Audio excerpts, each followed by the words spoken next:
Bismillahirrahmanirrahim. Assalamualaikum warahmatullahi wabarakatuh.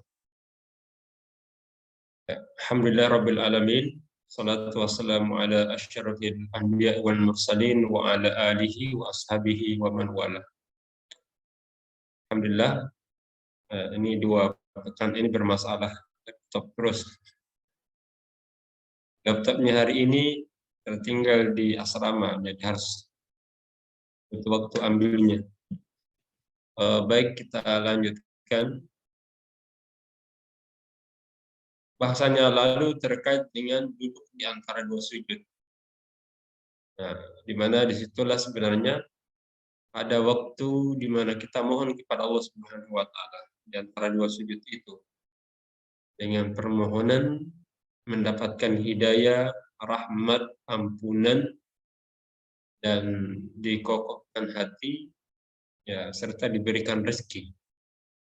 Ya, 5 jenis doa yang kita minta di antara dua sujud. Nah, setelah kita duduk maka sujud kembali. Ya, salah satu doa tersebut kita baca, kemudian sujud tanpa mengangkat tangan untuk kedua kalinya dan membaca doa seperti sujud pertama. Subhana rabbiyal a'la, subhana rabbiyal a'la, subhana rabbiyal a'la. Subhanakallahumma rabbana wa bihamdika, Allahumma ghfirli. Nah, lalu inilah yang keempat. Jadi di tuntunan ini, ya, item yang keempatnya ini, ke-14, itu adalah bangun dari sujud. Ya, bangun dari sujud. Seraya membaca takbir. Ya, ini bangkit dari sujud. Ya, membaca takbir di sini itu tidak mengangkat tangan. Jadi bangun dari sujud itu membaca takbir dan duduk.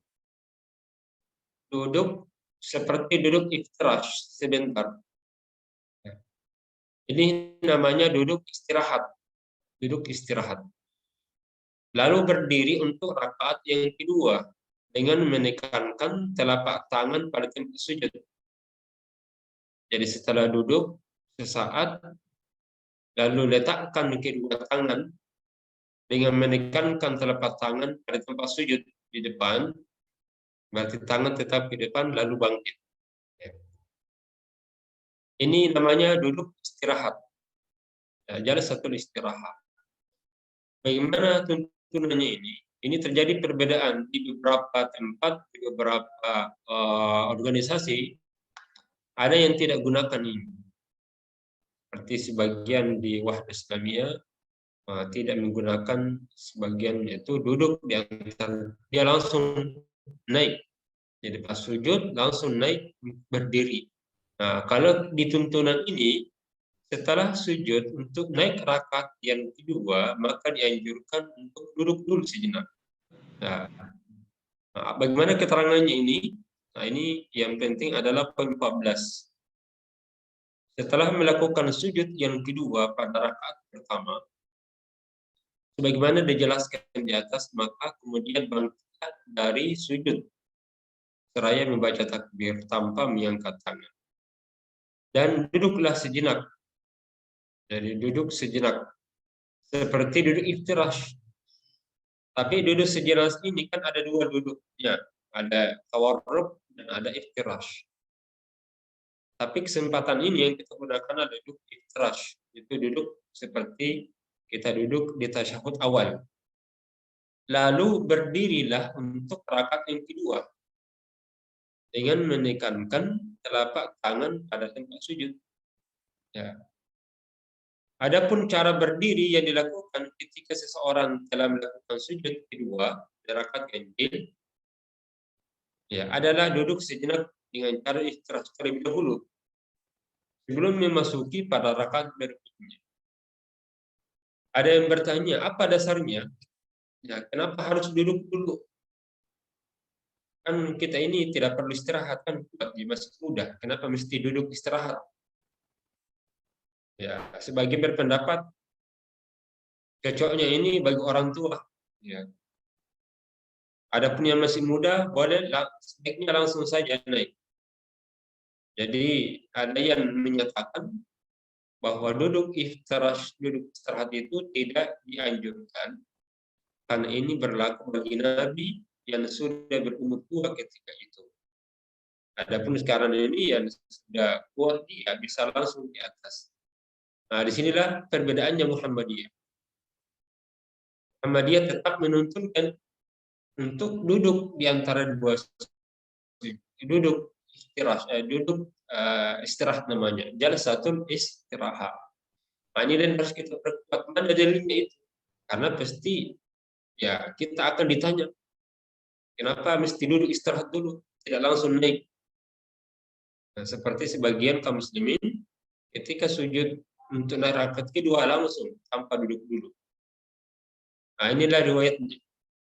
An Abi Qilabata qala akhbarana Malik bin al-Huwairis al-Laitsi annahu ra'a an-nabiyya sallallahu alaihi wasallam yusalli fa idza kana fi witrin min salatihi lam yanhad hatta yastawi qa'ida. Ini kalau bisa kita hafal ini karena ini menjadi alasan ya kenapa kita harus duduk dulu. Dan cara ini agak berbeda dengan cara yang lain yang dilakukan sebagian kaum muslimin, karena mereka tidak menggunakan cara ini. Ya, dasarnya dari Malik ibnu Huwairis, ya, seorang sahabat namanya. Ini termasuk beliau yang paling banyak melihat Nabi sholat. Nah, beliau melihat ra'an Nabi, ya, pernah melihat Nabi sallallahu alaihi wasallam yusalli, ya, pernah melihat Nabi sholat. Fa'idha kana fi witrin, maka apabila beliau berada pada rakaat ganjil. Jadi Nabi berada pada rakaat ganjil, yaitu rakaat 1 atau rakaat yang ketiga. Jadi ketika beliau berada pada rakaat ganjil min salat, dari salatnya, lam yanhat hatta yastawi qa'ida. Beliau sebelum berdiri terlebih dahulu duduk dengan lurus.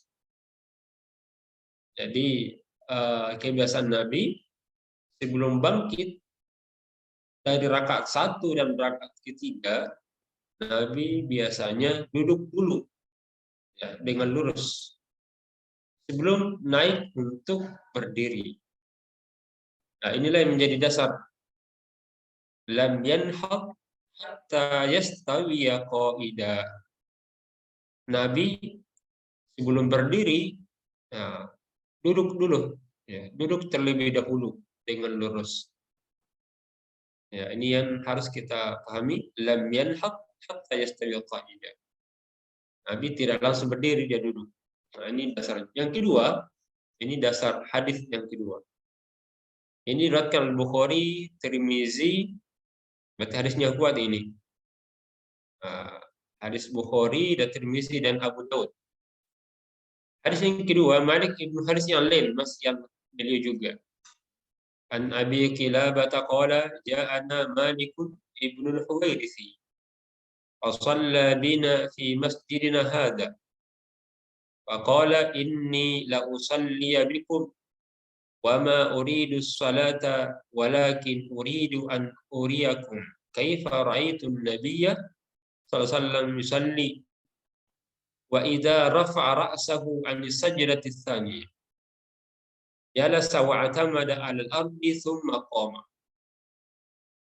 Jadi dari Qilabah, Malik ibnu Huwairis datang kepada kami lalu salat bersama di masjid kami. Kemudian berkata, aku bukan ingin melaksanakan salat, tapi aku akan menerangkan kepada kalian, ya, bagaimana Nabi melaksanakan salat seperti aku lihat. Nah, maka dijelaskanlah, dan apabila mengangkat kepalanya dari sujud yang kedua, jadi ini artinya sujud untuk naik yang kedua, beliau duduk dan bertumpu ke atas lantai, kemudian baru berdiri. Nah, ini menjadi dasar. Jalasa wa atamada 'alal ardi thumma qama. Nabi itu duduk. Jadi untuk naik mengangkat rakaat yang kedua, rakaat kedua. Biasanya Nabi duduk dan bertumpu di atas tanah, di atas lantai, tsumma qama, lalu berdiri. Ya. Jadi keterangannya, hadis pertama menjelaskan bahwa Malik ibnu Huwairis itu melihat tata cara yang diajarkan oleh Nabi. Apabila beliau berdiri setelah sujud kedua pada rakaat ganjil, yaitu rakaat pertama atau ketiga, beliau duduk istirahat. Namanya duduk al-jalsatu istirahat. Terlebih dahulu sebelum dia berdiri. Sedangkan hadis kedua menjelaskan selain adanya duduk iftirash, sebelum berdiri juga tentang cara berdiri untuk rakaat berikutnya. Ya. Dengan cara menekankan tangan pada tempat sujud. Ya. Kan biasanya ada yang angkat Allahu Akbar, dia langsung naik tanpa bertumpuk, tanpa menekankan tangan di atas lantai. Nah, hadis ini menjelaskan.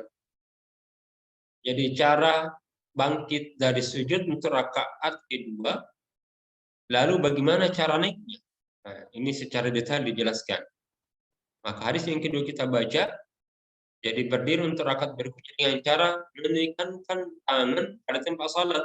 Jadi salat kita itu bukan di lutut dulu, tapi di tempat salat, menekankan. Lalu naik mungkin berpegang lagi ke paha lalu bangkit. Dalam hadis-hadis yang berkaitan dengan cara duduk dan berdiri dari rakaat ganjil, tidak didapati yang menjelaskan tentang dimanjangkan ucapan Allahu Akbar secara berlebihan. Nah, inilah yang menyalahi kebanyakan kaum muslimin yang selalu memanjangkan kalimat Allahu Akbar, kalimat Allahu Akbar untuk naik rakaat ganjil, berdiri dari rakaat ganjil naik rakaat kedua. Ya Allah Akbar, apanya sekali. Nah, kita ini keterangannya tidak didapati keterangan yang menjelaskan tentang memanjangkan ucapan Allahu Akbar secara berlebihan. Mungkin bolehlah panjang-panjang, tapi secara berlebihan seperti yang kita temukan di beberapa masjid ketika bangkit dari sujud untuk rakaat kedua panjang sampai berdiri. Nah, ini di Muhammadiyah tidak tuntunkan itu. Tidak terlalu panjang bacaan Allahu Akbar-nya. Dari hadis-hadis di atas dan beberapa syarahnya, maka dapat disimpulkan bahwa cara berdiri dari rakaat ganjil, yang rakaat pertama atau ketiga, menuju rakaat genap, dan rakaat kedua dan keempat dengan melakukan duduk dulu. Namanya duduk istirahat. Terlebih dahulu, kemudian berdiri dengan cara menekankan kedua tangan pada tempat salat. Menekankan kedua tangan pada tempat salat. Bacaan takbir dan gerakan bangkit dari sujud dilakukan seperti takbir lainnya, dengan tidak memanjangkan lam jalalahnya. Lam itu artinya Allah Akbar. Makanya di Muhammadiyah itu tidak menuntun memanjangkan ucapan Allah secara berlebihan. Jadi kalau ada masjid itu dikurangi panjang-panjangnya.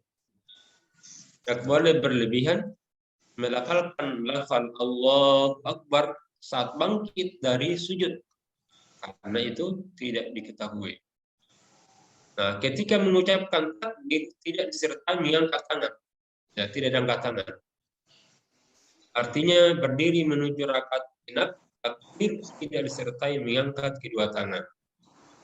Nah, inilah yang disebut dalam hadis Nabi SAW seperti dalilnya An-Nafi' an Ibnu Umar kana idza dakhala fi sholati kabbara wa rafa'a yadayhi wa idza raka'a rafa'a yadayhi wa idza qala sami Allahu liman hamida rafa'a yadayhi Wa idza qama min ar-rak'ataini rafa'a yadayhi wa rafa'a dzalika Umar ila Nabi sallallahu alaihi wasallam.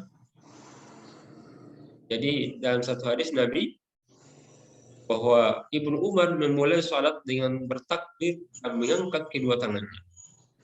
Itu juga saat ruku dan saat membaca sami Allahu liman hamidah serta berdiri setelah 2 rakaat. Ibnu Umar menyatakan bahwa yang ia lakukan tersebut berasal dari Nabi SAW. Jadi kalau kita mau ditanya apa dalilnya bahwa setiap takbir misalnya angkat tangan, ketika ruku angkat tangan lagi, ketika bangkit dari ruku baca takbir angkat tangan, dan ketika bangkit rakaat ke naik rakaat ketiga angkat tangan. Nah ini dalilnya. Inilah dasarnya, alasannya kenapa kita selalu angkat tangan.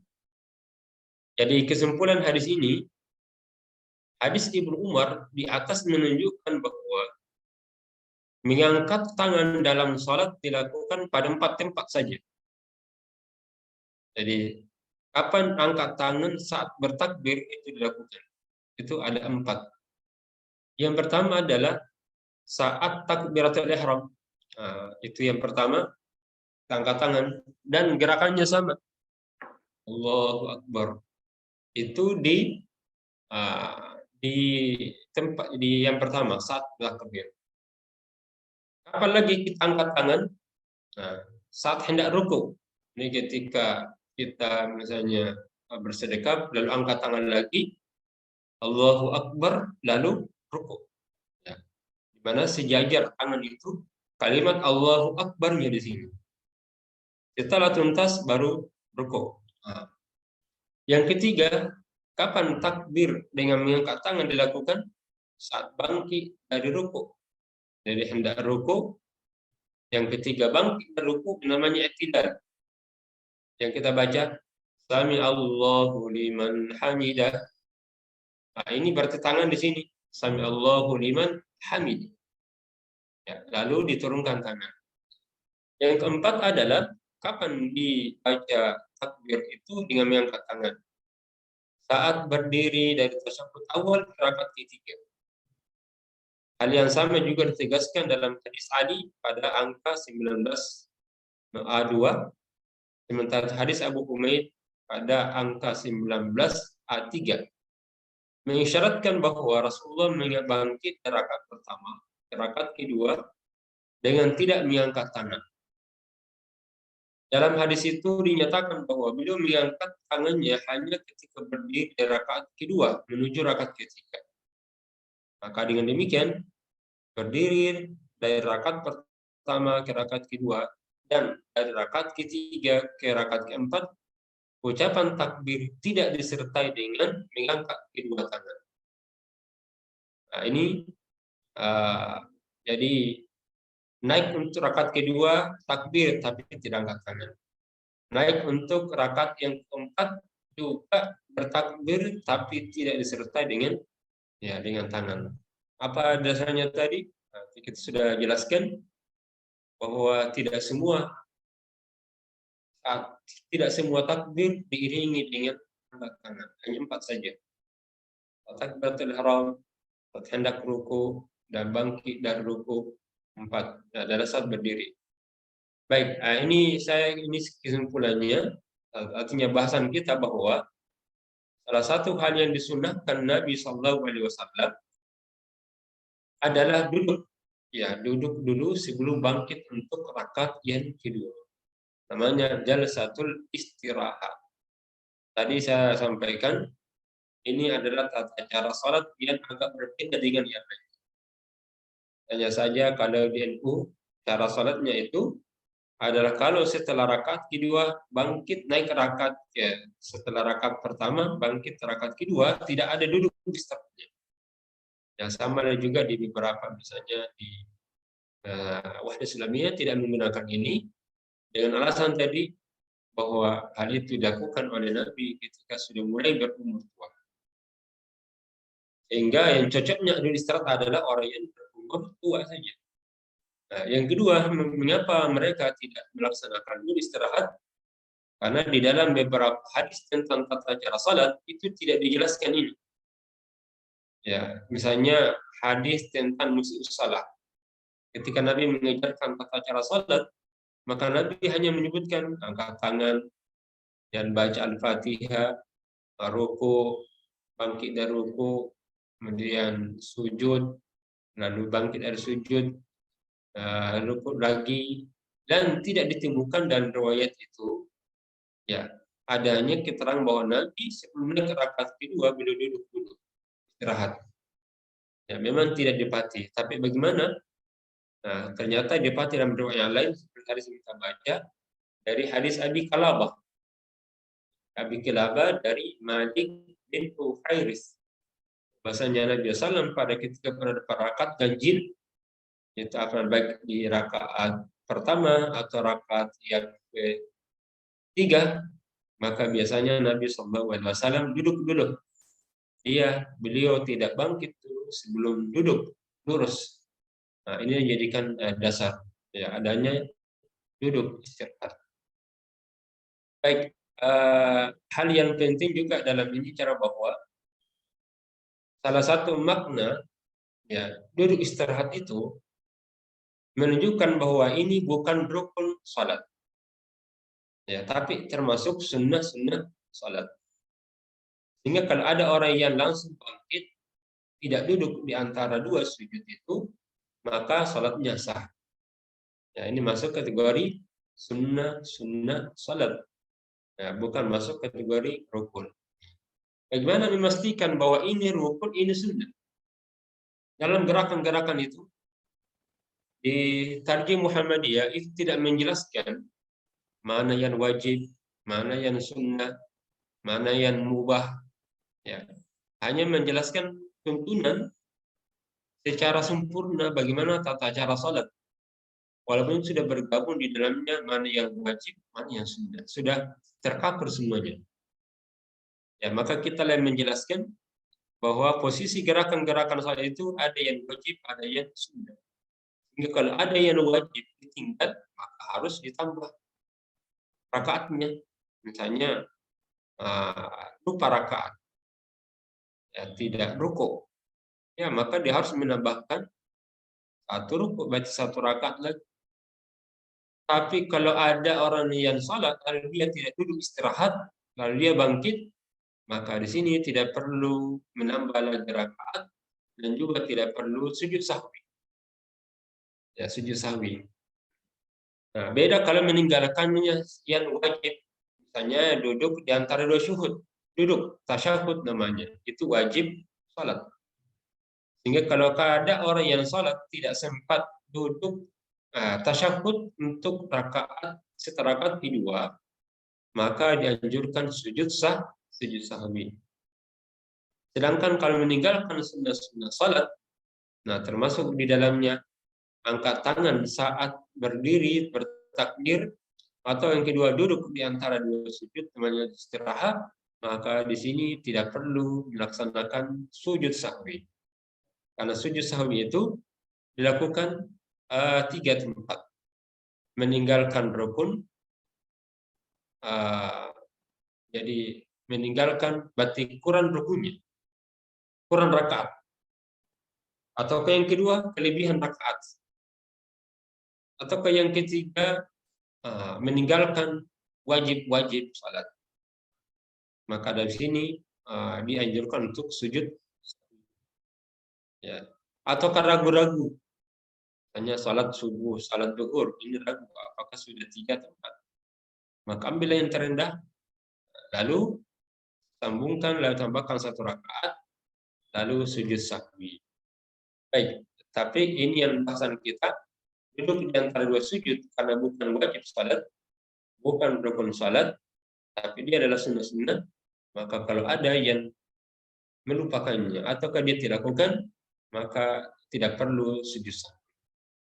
Baik, saya kira demikian saja dulu bahasan kita. Saya kembalikan dulu ke Hajar. Ya, alhamdulillah teman-teman sekalian, kami langsung mempersilakan kepada teman-teman peserta pengajian pada kesempatan kali ini untuk Jika ada yang ingin bertanya, bisa langsung menyampaikan pertanyaannya atau lewat kolom chat. Jika bisa, kami persilakan.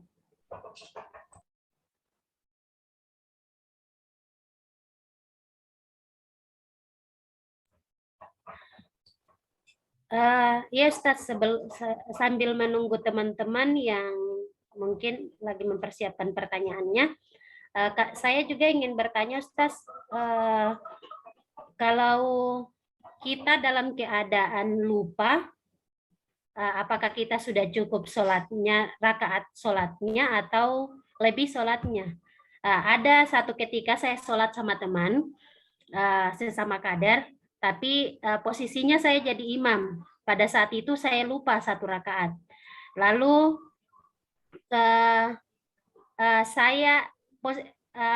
saya lanjut dengan sujud sahwi, tetapi teman menganjurkan untuk kita lanjut pada saat saya sudah lakukan salam. Teman menganjurkan dengan tambah 1 rakaat. Bagaimana itu Ustaz? Apakah benar atau tidak? Mohon penjelasannya, Ustaz. Baik. Jadi posisi sujud sahwi itu kalau kita ragu, ya ragu jumlah rakaat, apakah 3 atau 4. Kalau salat zuhur misalnya, kita ragu ini sudah rakaat kita ke 4, maka ambillah angka yang terendah. Maka yakinkan bahwa kita masih berada pada rakaat yang ketiga. Jangan mengambil rakaat yang keempat, karena itu yang masih diragukan. Kan kita ragu ini sudah rakaat atau ketiga. Yang sudah diyakini itu adalah yang 3-nya. Yang diragukan yang 4-nya. Ya, karena yang diragukan ini 4, maka buang yang ragu, bangun yang diyakini. Yang diyakini itu yang jelas sudah 3 rakaat yang diyakini. Berarti yang berlaku adalah 3 rakaat. Maka caranya adalah melanjutkan dulu, menambah 1 rakaat lagi. Ya. Menambah 1 rakaat. Kalau kita ragu-ragu pada saat itu, maka tambahkan 1 rakaat. Lalu setelah itu kita sujud sahwi. Ya, sebelum salam, ya. Itu sebelum salam kita sujud. Jadi kalau ragu-ragu, ada 2 jenisnya. Kalau kita ragu-ragu, apakah kurang atau lebih, maka caranya adalah sujud sahwi dulu, lalu salam. Tapi kalau kekurangan ataukah kelebihan rakaat, ya salam dulu baru sujud. Ya, tapi kalau ragu-ragu tadi ini, maka posisinya adalah lengkapi dulu, berarti dilanjutkan tambah lagi 1 rakaat, lalu setelah itu sujud.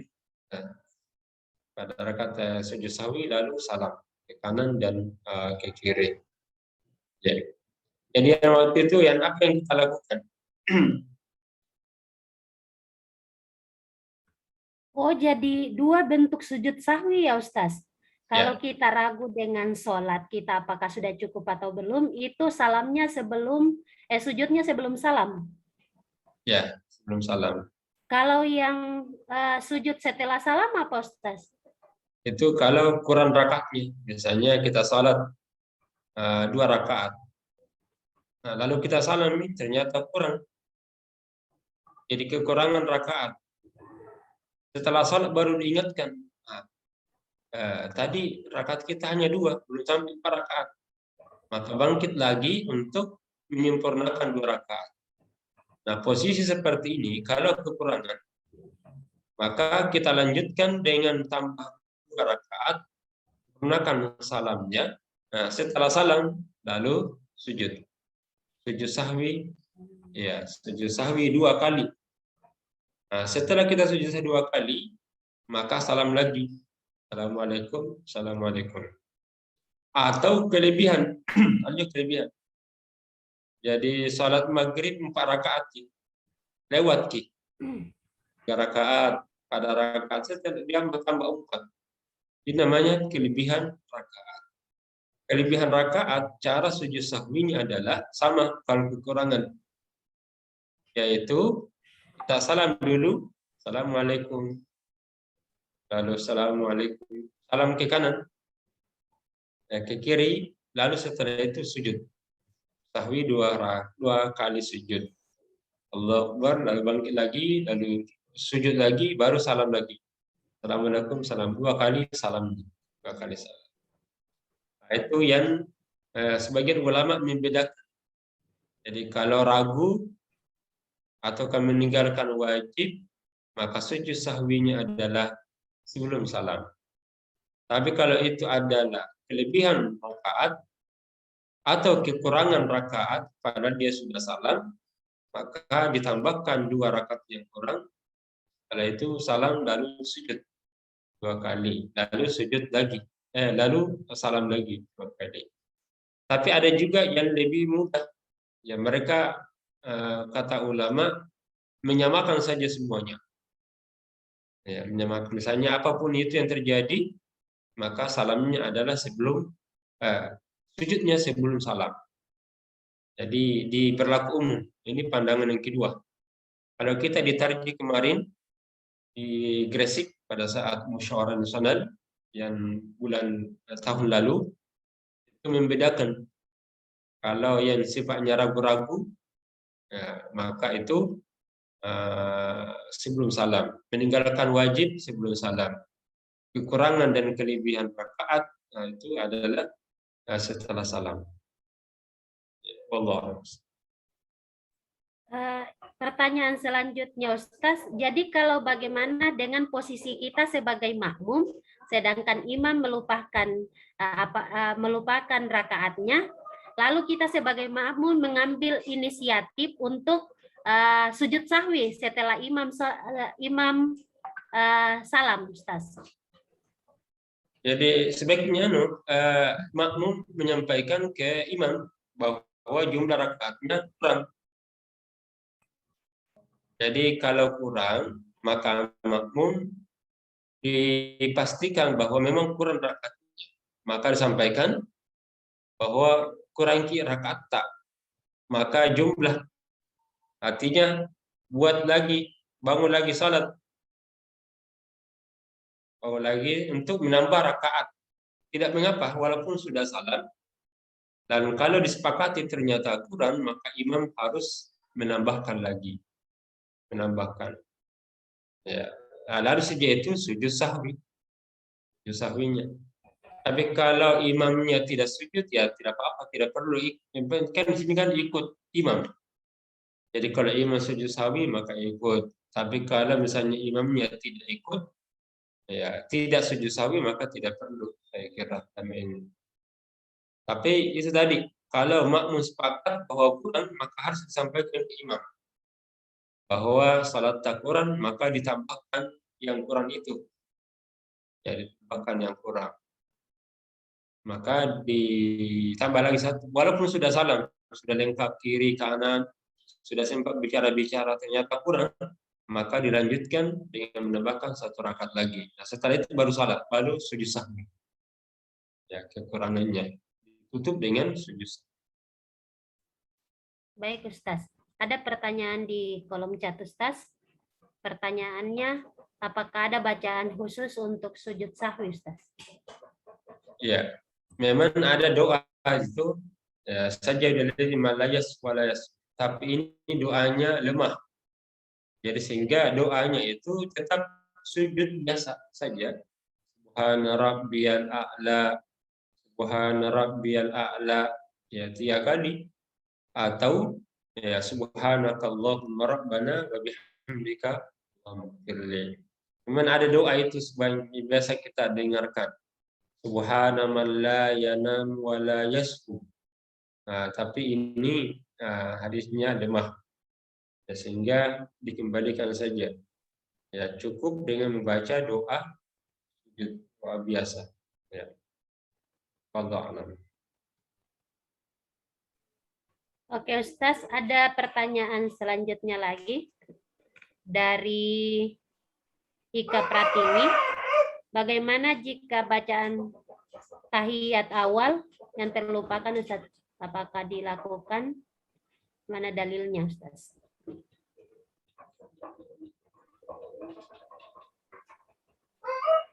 Jadi kalau tahiyat awal yang terlupa, artinya ini tidak sempat tahiyat. Apakah yang dilakukan dan bagaimana dalilnya? Jadi sebenarnya di sini wajib salat. Kan ada rukun dan ada wajib. Wajib itu kalau tertinggal itu tidak membatalkan. Ya. Berarti tahiyat itu masuk tahiyat termasuk wajib salat. Sehingga kalau itu terjadi, maka dilakukan adalah tidak menambah rakaat lagi, tetapi dengan cara menutupinya dengan cara sujud sahwi. Ya, sujud sahwi. Karena tidak, kenapa alasannya? Yang pertama, rukunnya terpenuhi. Terdiri dari 4 rakaat, misalnya zuhur, 4 rakaat. Apa indikatornya rakaat itu sempurna? Kita bisa ruku dan sujud. Jadi ketika ada sujud dan ruku, itu artinya rukunya sempurna. Nah, kalau misalnya kita ruku dan sujud, tapi tidak ada tahiyat, berarti tetap sempurna. Hanya meninggalkan yang wajib. Di sinilah disunnahkan untuk sujud sahwi. Ya, sama. Jadi tidak menambah lagi 1 rakaat, tetapi mencukupkan dan menutupinya itu dengan cara sujud sahwi. Apa dalilnya? Memang tidak ditemukan bahwa Nabi pernah lupa tahiyat, tapi menggunakan kaidah salat jamaah. Bahwa sesuatu yang terlupa, ya kalau itu terkait dengan rukun maka ditambah rakaatnya. Tapi kalau itu tidak terkait rukun maka tidak perlu, maka cukup sujud sahwi saja.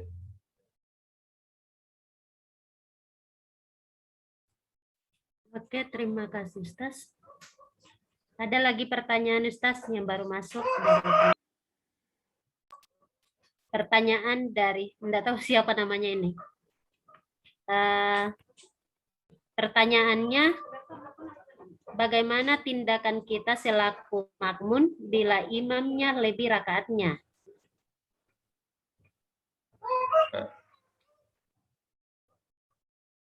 Kalau imamnya, maka disampaikan ke imam bahwa sholat kita berlebih sehingga dianjurkan untuk sujud sahwi. Jadi imamnya diminta untuk sujud sahwi. Ya, kalau itu berlebihan. Kalau kekurangan, sampaikan bahwa kita kekurangan lalu ditambah 1 rakaat. Ya. Kalau imamnya ternyata dia tidak sujud sahwi, ya tidak perlu kita sujud karena kita bersama dengan imam. Jadi imamnya, yang lupa itu imamnya, kita tidak lupa. Ya. Sehingga mengikuti imam. Ini pun sebenarnya kan sujud sahwi hukumnya sunnah. Jadi kalau ditinggal, ya tidak dapat dosa. Nah, jadi ada dua kaitannya dengan salat jamaah, dan ada juga kaitannya dengan rukun salat. Baik, sekira itu. Ini hanya pernyataan dari Kak Rahmatia. Berarti sujud sahwinya menyempurnakan syarat dan wajibnya, Ustaz. Wajib sholat. Ya, bisa. Ya, saya akan menyempurnakannya.